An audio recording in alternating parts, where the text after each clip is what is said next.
ऊ संयोग आऊ बाबासँग बोल्न आऊ खोइ के हो के नि बोल्दैन नि के त संयोग बाबासँग बोल नि आएर हेर न बाख्रा अब बाबासँग बोल्न जाऊ आऊ ए सान भाइ आऊ किन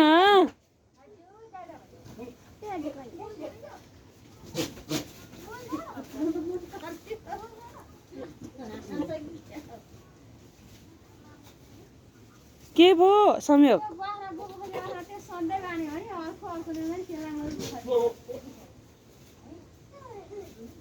कालु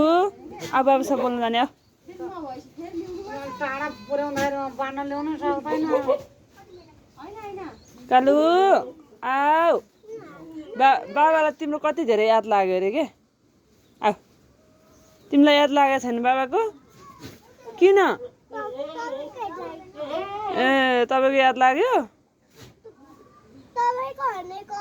ए मलाई याद लाग्यो भने लाग्यो लाग्यो बाबाको माया लाग्दैन लाग्छ बाबाको माया लाग्दैन कसको लाग्छ त कसको लाग्छ त्यही बाख्राको लाग्छ अनि बाबाको माया नलाग्ने भने बाबाले कमाएर पैसाको चाहिँ के माया लाएर खानु त बाबा रिसाएर पैसै पठाउँदैन अनिखेरि के खान्छौ तिमीहरू बाबासँग बोलेन भने बाबा रिसाएर पैसै पठाउँदैन बर्बाद हुनुभयो अब यसलाई यहीँ छोडिदिने हो अनि बा आमाको माया लाग्ने होला बा आमासँग खान्छ त्यही बाख्राको माया लाग्ला होइन बाख्राकै मासु खान्छ बस्छ है बाबासँग नबोल्दो रहेछ यसले बाबासँग बोल नत्र भोलि मम्मीले सँगै लाएन यहीँ छोडिदिनु हुन्छ नि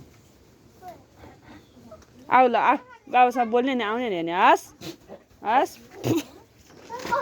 बाबासँग कसरी बोल्ने थाहा छैन